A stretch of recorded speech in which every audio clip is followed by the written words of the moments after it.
We will get started. Good evening, everybody. Thank you for attending. If you can, go ahead and sign in if you haven't already on the document that we'll be sharing this evening. And I will go ahead and get down to business. Few updates on numbers are we're not adding teams and we are not adding riders, but we are still adding coaches. So we have three more male coaches that have joined us since the last call 2 weeks ago. And also, we have added another 192 and a quarter TTC hours, bringing our total to 3,451.01. I really want somebody to do 0.99 so we can get that to be a round number, or 0.49. That would either one of those would satisfy. I think the need to make that a nicer, rounder number. But that is kind of where we're at. We are killing it with TTC hours thanks to all of your efforts with your teams and all of the hard work by our student athletes in the league to get out there and work on trails. Our important dates that we need to keep in mind coming up is our fifth race event, and that is going to be on May 4th and 5th, the 5-string Stampede in Fletcher. Then we are going to have our season's showdown state championship race event May 18th and 19th, and our wrap-up event, adventure, and awards June 1st and 2nd at the Whitewater Wind-Up, which will be at the National Whitewater Center. All right. Several things that have sort of kind of percolated since Sunday, and one of them is an interesting one, and it really was an inquiry from a TTC coach, as well as something that I saw on Facebook on the Western North Carolina mountain biking page. Somebody shared something about us postponing our race due to rain, but still racing on muddy trails. And we wanted to talk about this and how we do this and still stay in accordance with NICA guidance. And the big thing is that the venue or landowner is a part of every conversation that is had. For Mayodan, it is Caesar, who is the Parks and Rec guy that is kind of over Ferris Memorial Park and the trail boss. He was a part of the Thursday weather call and was in agreement on keeping the race a go. He was then a part of the staff huddle on Sunday at 6:45 a.m. The decision to postpone the race, but still race on the trails, and he was in agreement with that. And he knew that we are kind of taking better care of the trails than any other entity that utilizes them for an event. So leading up to it, we had about 70 hours of TTC work that was put in leading up to the event. On that Saturday, there was some work being done, and Sunday morning, our two mega awesome TTC leaders, Ron Cheney and Leonard Van Hoos, they actually went out and cleared drains in the rain. The ones that they were able to see were not flowing, and opened those up and made the venue a lot better. Then we did some course reroutes to sort of try and mitigate issues, as well as just maintaining that communication with the trail steward, Caesar, to make sure that we were in agreement. At any time, had he said, this can't happen, we would have shut things down. So we were not pushing him to say yes. We were always including him in the decision-making process, and his veto would have been the one that we definitely heeded. That being said, this is something that we do at every venue. And so I know Leonard was talking about organizing some TTC work to go back out before the next Mayodan race and make sure that we clean the trails up and open up more drains. So he kind of spotted some issues with the regular maintenance of the trail and is going to go and address those with TTC crews as well. So this is a huge effort on a lot of people's part to make the race happen, but something that we wanted to be really clear in communicating that, NICA guidance is for student athletes and teams to not ride on muddy trails. And that is the typical guidance that we see with any trail that suffers this kind of weather event. And it's typical for trails to close and those sorts of things. So we wanted to make sure that everyone understood that going into this event, that was always top of mind and something that we were taking into consideration the entire way, and not just going, we don't care, we're going to race anyway. So it was always a factor. Anything you want to add to that, Brian? Only to reemphasize the importance of all of the Team Trail Core work we're doing. You recognize, Sean, whether that's across the state or at our particular venues. That's why venues want us back. That's why Caesar, like you said, hey, let's go ahead. I know you're going to take care of it. And I rode the trail. I rode the entire course the next morning, and it's in pretty good shape. There are a couple areas we'd probably take a shovel to, a couple rakes to, and help clean up, but it's really in good shape. So I think it was a decent decision in concert with the land manager, just like you said, Sean. So thanks to everyone for, one, asking the questions. And if anyone has any questions about that, certainly communicate that to your folks or ping us again. But you laid it out very well, Sean. Thank you. Thank you. And I know that you had dinner with Caesar Sunday night. He was very pleased with how everything went. So I think it is all about us fostering those relationships and showing that we are good stewards of the places that we get to borrow for our events. And so people are starting to feel a great sense of trust in us to do the right thing at all times. All right. The second thing that we want to talk about is the season showdown state championship race event. So that has been open to all student athletes. We're getting some questions about how that affects awards and things like that. So there is some new guidance that will be going up on the website tomorrow. Brian, you said you would be updating it, and it kind of covers the new sort of additions, and you can see them laid out in red. So not to go over this too much, but understand that that will be live up on the website tomorrow for everyone to take a look at that is interested and has questions about what the implications are of a season showdown that is open to all student athletes, as well as how points are figured and all those sorts of things. And so the highlights of that are that season points are season points, but the state championship is just a one-off event. It is winner take all, single day. There's no points awarded for the season, and season points don't figure in for how you perform in the state championships.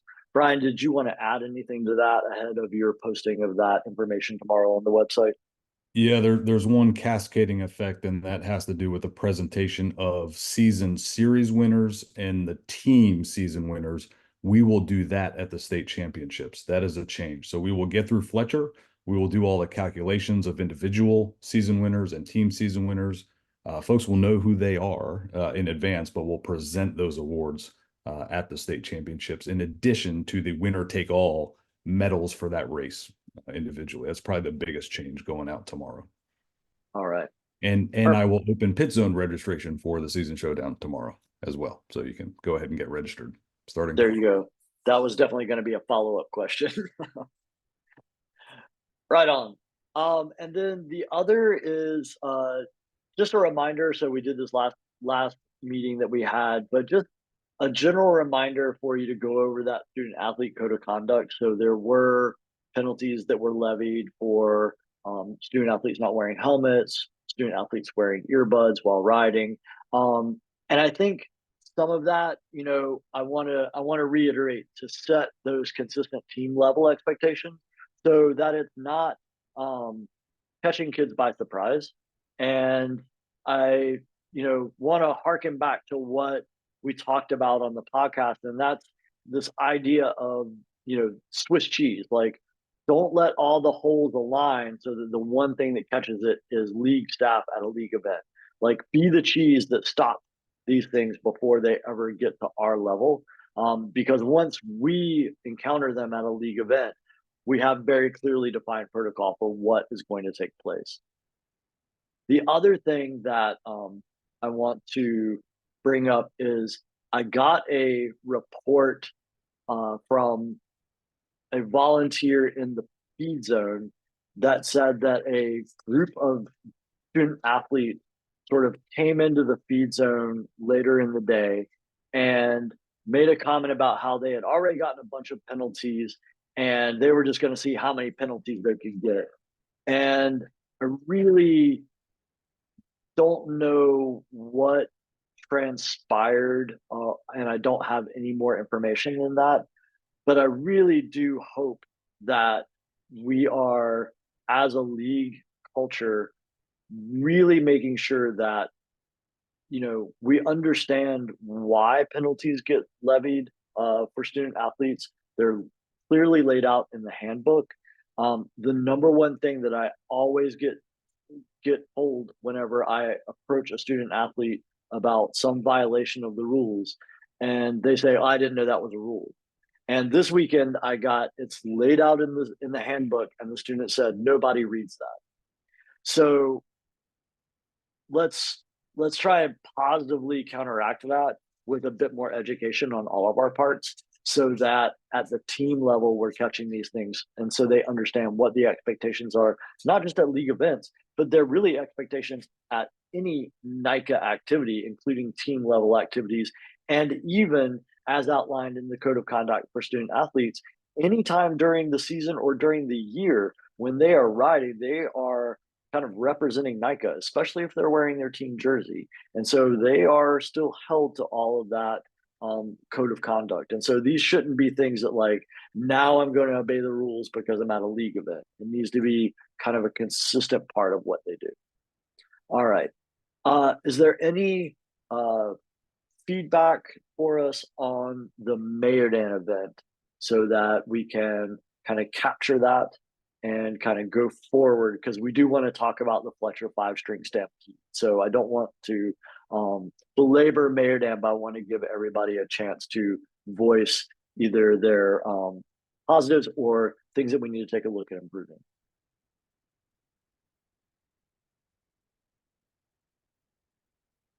Okay, crazy amount of trash at Mayodan. So, all right, let's say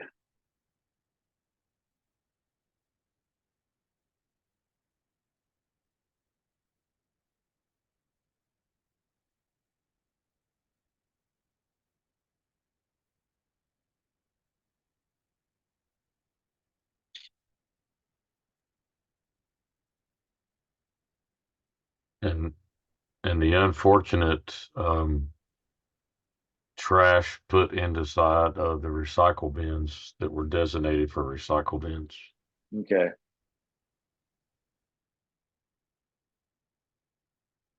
Could I add in one point while we're on trash, Sean? Okay.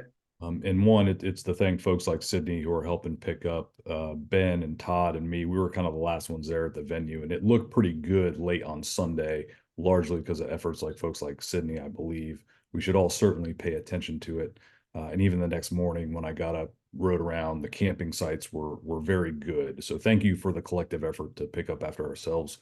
Ben mentioned not putting trash in recycling. For Fletcher, there will be no recycling bins or dumpster. All we have is a trash dumpster for Fletcher. So what you pack in, you should pack out if you're concerned about recycling your cardboard and plastics for Fletcher. So that's a good heads up for the next event.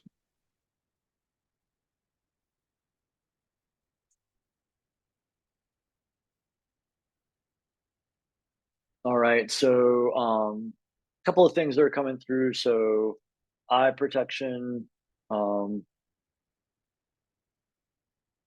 muddy races. So, talking with your student athletes about glasses, long course inspection delays. So, any ideas on how to improve?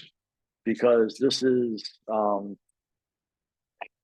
something that I've spent an inordinate amount of time thinking about and trying to address, but it doesn't seem to be getting improved.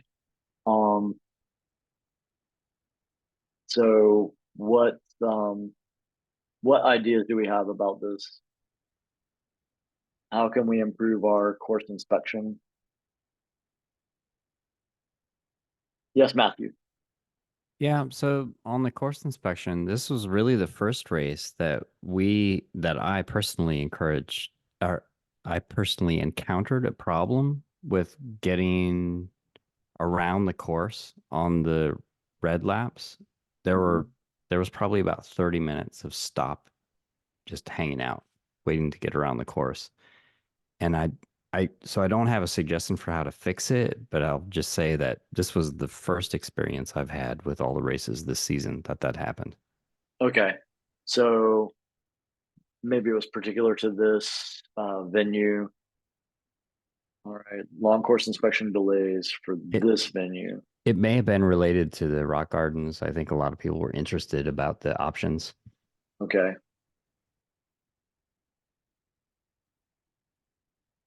So all I right. have a comment about that. I feel like it was the rock gardens, and maybe in the future at Mayodan, it's like we ask groups to only do a once through and not a repeat, because I think the repeats were really what held up the next riders. And I don't know how to do that, but it was definitely worse at this. I mean, we had a group, I think it took them an hour and a half.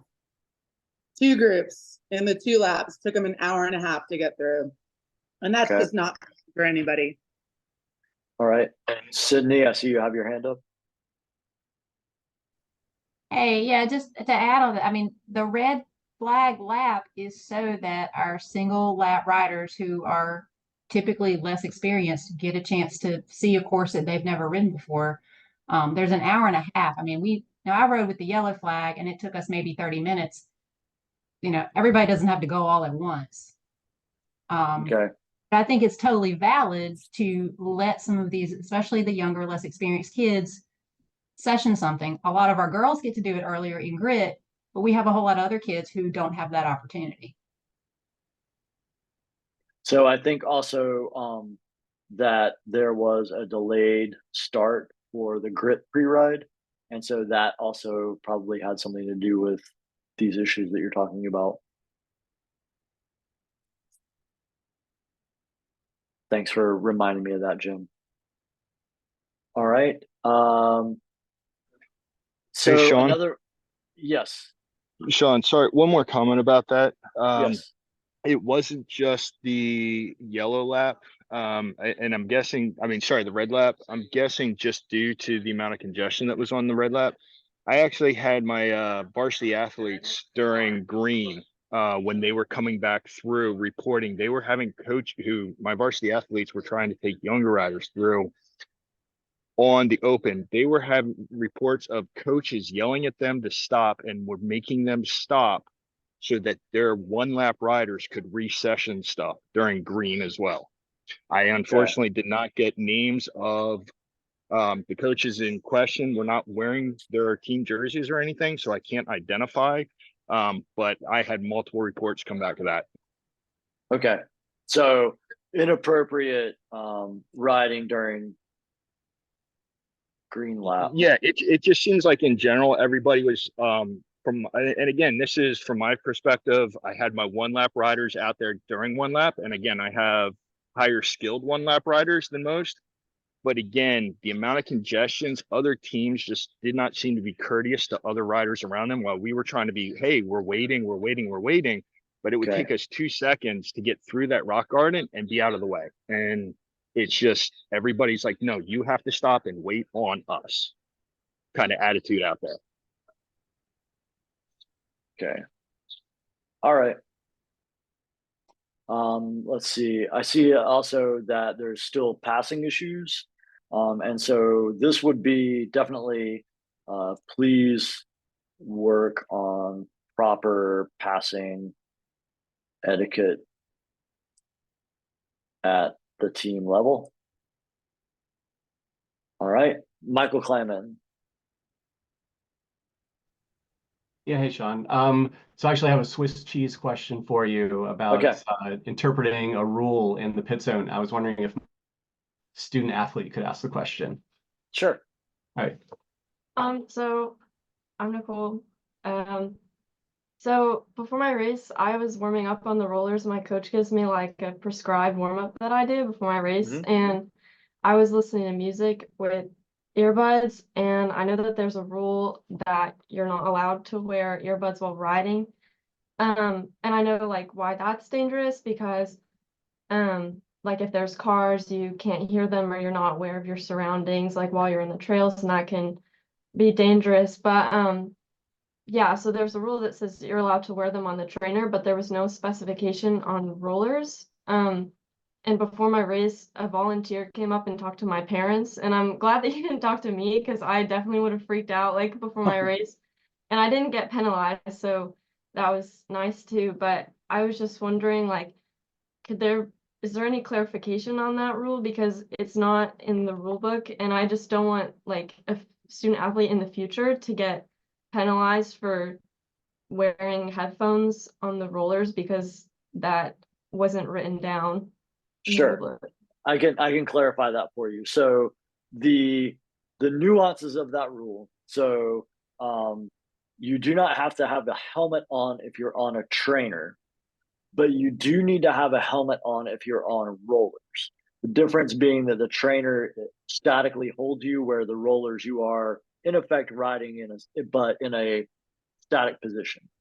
But the rule then also applies that you don't have to, or you can wear headphones and earbuds whenever you're on a trainer. That also is, you can wear headphones or earbuds on a set of rollers simply because you are not moving through space and you are just warming up. So does that help clarify it for you? Earbuds, headphones on rollers, good. No helmet, not good. Please wear a helmet. Okay, yeah, perfect. Yeah, okay. Thank All you. right. Thanks, No Sean. problem. Thank you for bringing that up. That's a great clarification. Yeah. All right. Abby Walker. So I just want to clarify, rollers and stationary trainer, yes, you can use earbuds. Yes. Okay, cool. I read that differently too. Thank you.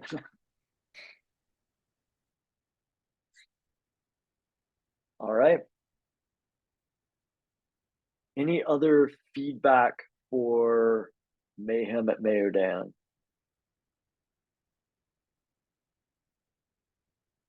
Felt like you saw more dogs, maybe just because of the tighter quarters in the pit, but I didn't see any out along the course. Yeah, I wasn't in the pit zone very much at all. But along the course, I just was not seeing dogs. So I think maybe people are bringing them but keeping them in the pit zone area rather than near the course, which is great. It also could have been because of the wet weather. They were just trying to keep them under tents and things like that.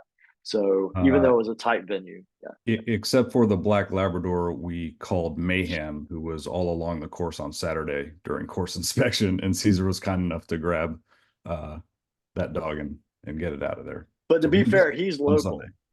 He's a local. Very local. We didn't know who to penalize, Sean, Yeah. for being 50 Yeah. feet within the race course. Yeah.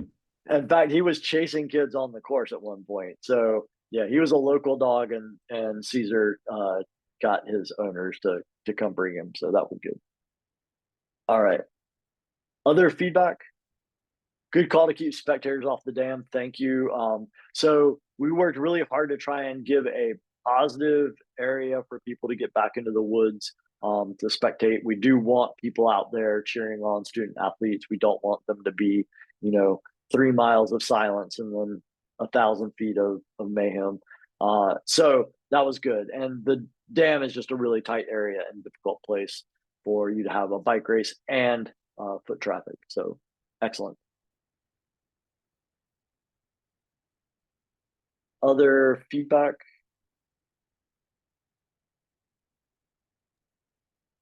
Sean, going back to the passing scenario, Yes. I see Gary Baum put in the chat. He talked about passing etiquette on the course. An athlete would say, yes, they can pass, but the front student athlete did not scoot over to let riders pass. Can you explain more of that passing rule that we've tried to enforce and educate over the years? Yes. So the student athlete just needs to indicate which side they are intending the passer to pass them on. They do not have to move out of the way. So there's nothing that says I've got to cede the good line to the person passing me. the lead rider can take the good line and the passer can take the bad line to make the pass. They just need to have that communication of which side they want the person to pass them on so that they can anticipate that. And that communication of like, it's tight right here, wait until we get past this trees, and then you can pass me on the left. That sort of thing is really good. I've seen student athletes have really good communication like that. And I actually got to have first person point of view video from a student athlete, and I watched their entire first part of their race at Danville and saw a large number of passes with really good communication. So kind of good to see the student athletes like, you know, away from us, like doing the things that we've taught them to do, which was really good.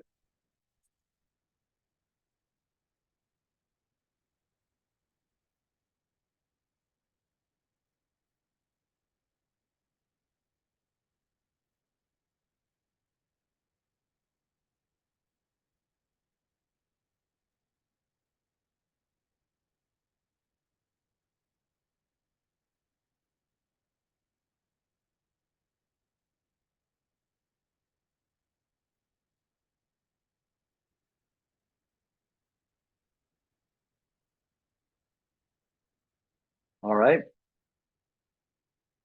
Other feedback.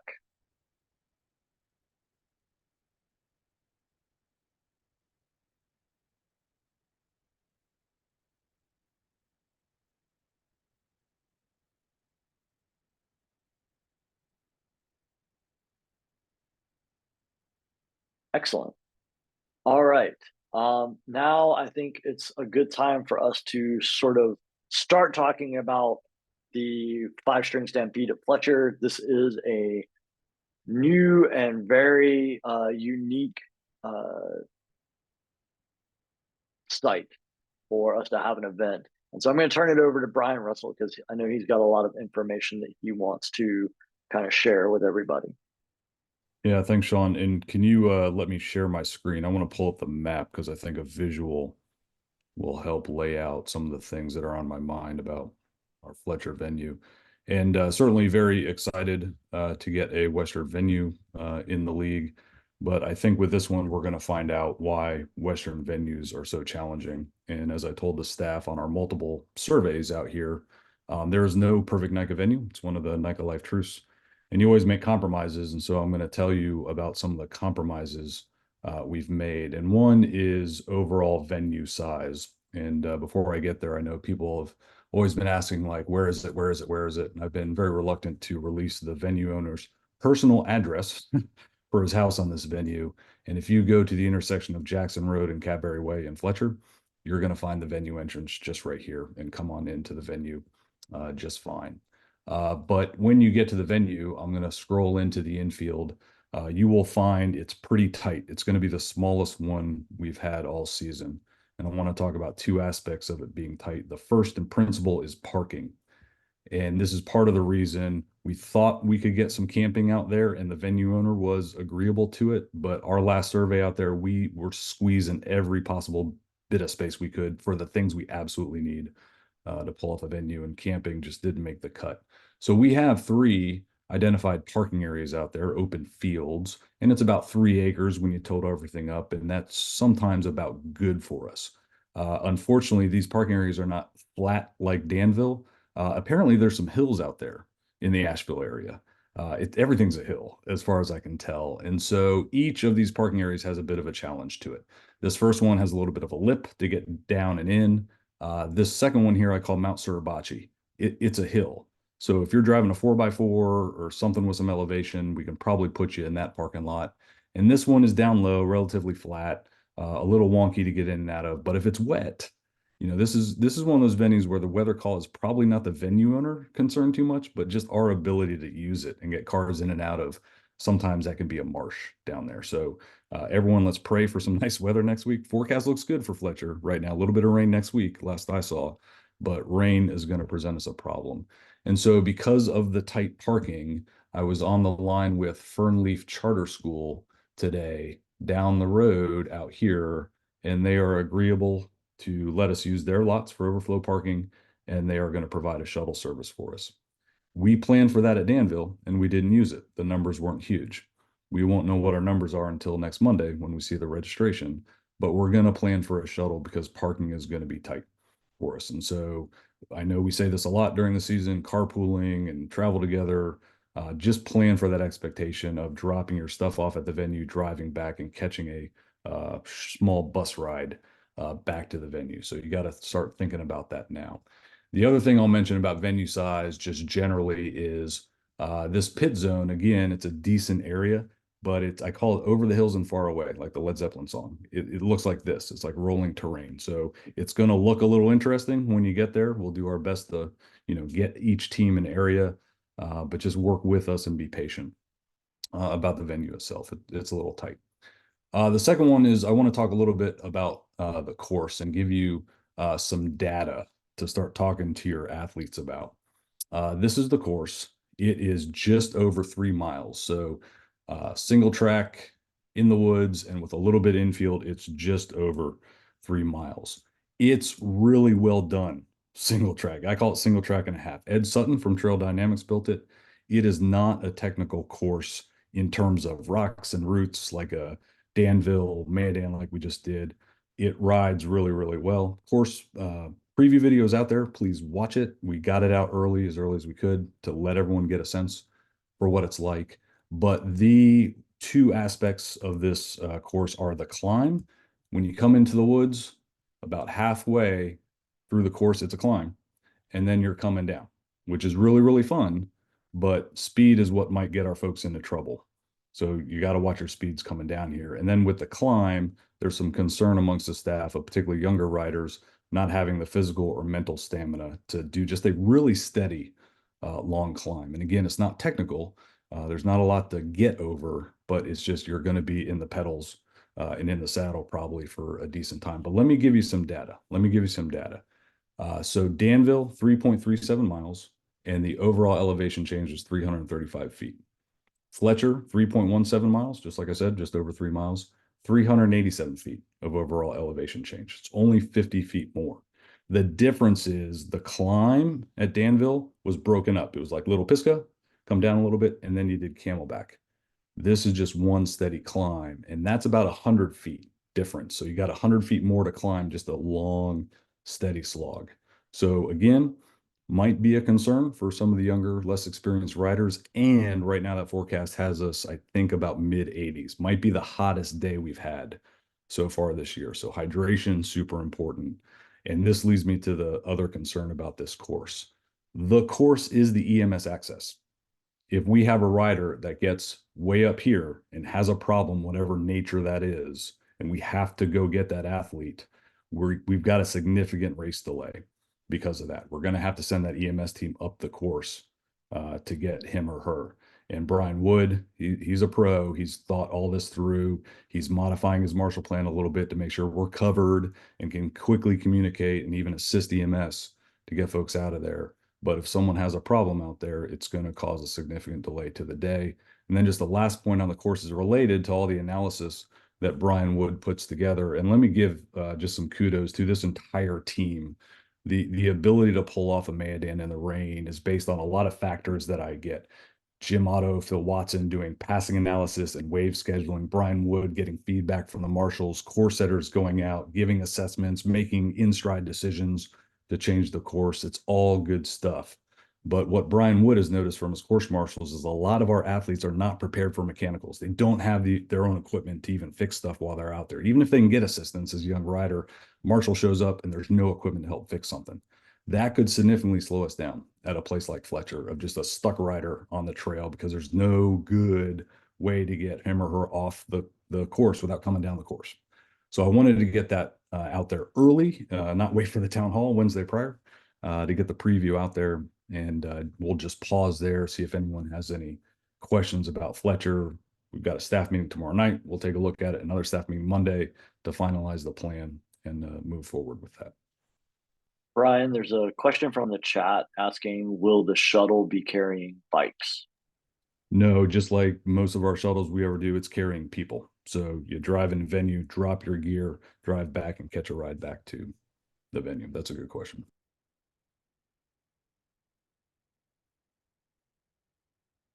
And the question earlier in the chat were about the team trailers. And unfortunately, this venue is so tight, we don't have two spots to back or turn trailers around. So if you can break up the gear, drop the trailer and do multiple vehicle shuttles with racks to get the equipment over, because we just don't, it's a single lane road in and out of that venue. So trying to turn around a team trailer, park it while you unload is going to be a logistical nightmare as we try to get people in and out. And I just want to review what you said. So you want them with the shuttle to go to the Fernleaf and put it in different trucks or cars and then take it in? Please. Okay. All right, Sydney, you have your hand up. Yeah, I think Abby kind of asked the same thing I was trying to ask. I mean, we can definitely try to break stuff up, but you know, I got 6 people on 5 bikes usually, so getting back out of there, getting a anyway, yeah. Yeah, unfortunately, like the road is very narrow, it's single lane. The land is not flat, so there's deep ditches on either side or huge embankments. So it's just turning around is not really a thing. And getting up into where like the infield is that Brian was talking about, like we can't even get the league trailer up there because the steepness of it is just impossible for you to even pull up in there. So it really is there are logistical issues with trailers and things like that.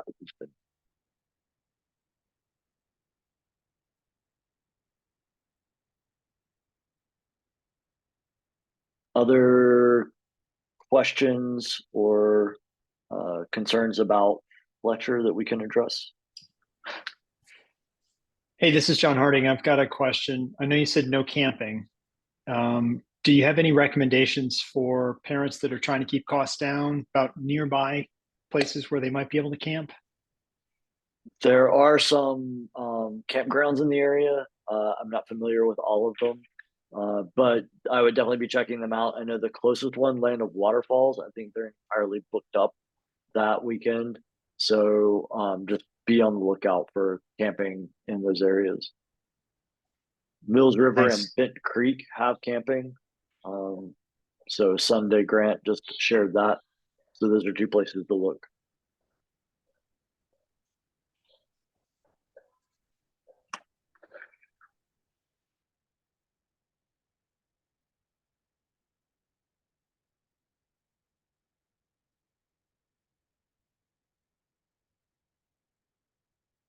Other questions about Fletcher?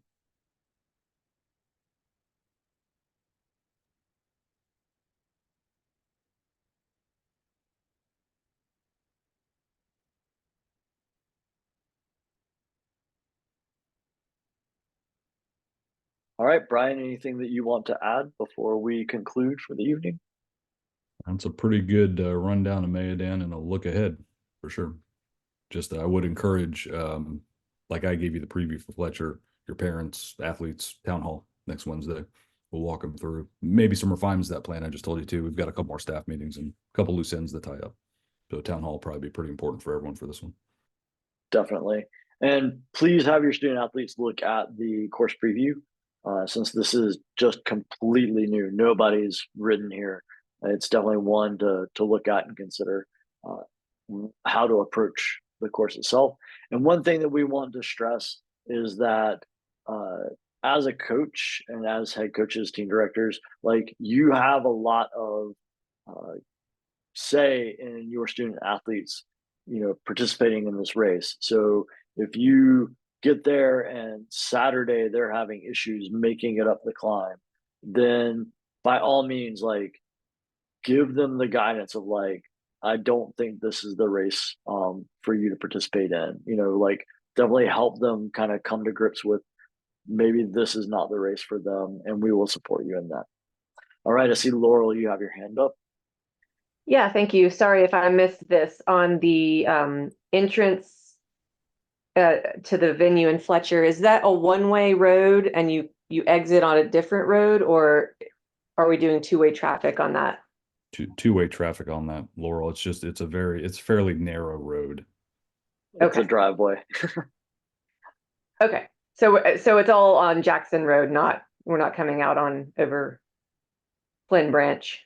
No, the one line you saw on the map I displayed, that's an EMS access. Should we need to get an ambulance out of there very quick, they're going to pop out that way so they're not trapped by cars coming and going, if that Got makes sense. Okay, thank you. Yep.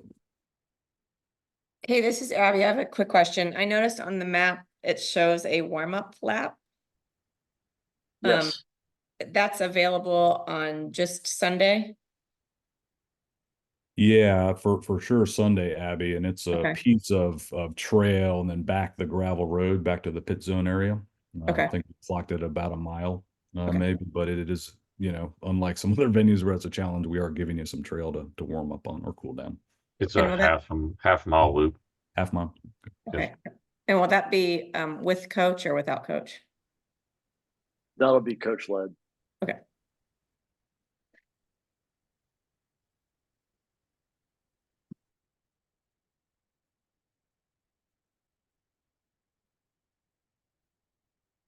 All right. Other questions? Hi, Sean, Diane Bush here. Yes. Just a quick comment. I expect that our numbers will be down a lot, so we can probably give up a lot of space for our pit zone area. Okay. I Ben know at NorthCarolinaMTB.com. Okay, thanks. .org. Oh, excuse me. .org, Ben. Know your email address. You can send all of mine to .com anyway. That's fine. Feel free. Diane, thank you. And for anyone, if you've got those indications, that's great. When I pull the registration report Monday morning, we do the athlete count and I shoot it right to Ben for the pit zone sizing. But yeah, if you got indications, we can save some space. That's much appreciated.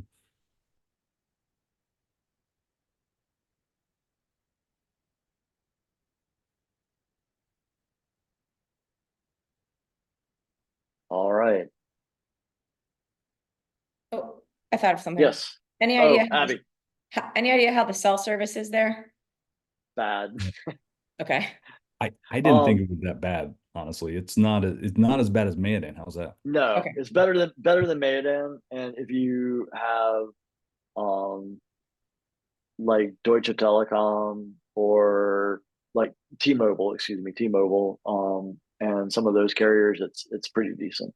Okay. I had pretty good cell coverage while I was there. I have Google Fi and it jumps on a couple of different networks, so there was pretty good coverage. Okay.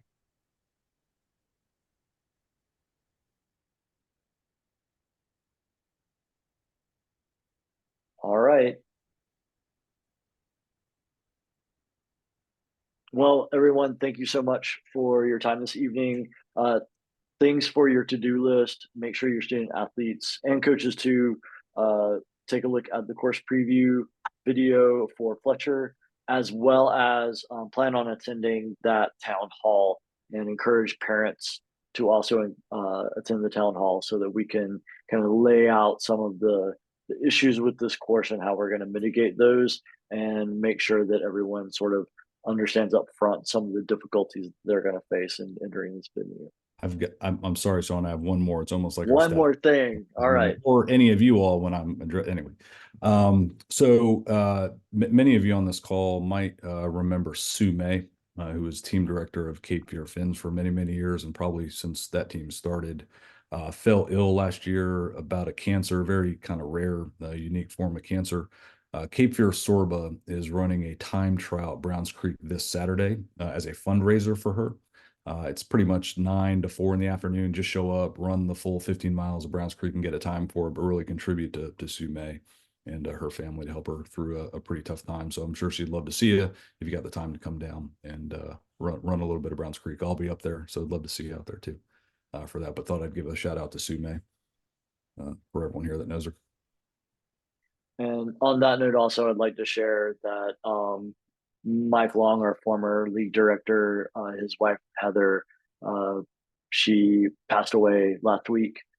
due to the health conditions that she had been plagued with for the past few years, that were a big part of Mike's sort of life and things that he was dealing with as he was also working with the league.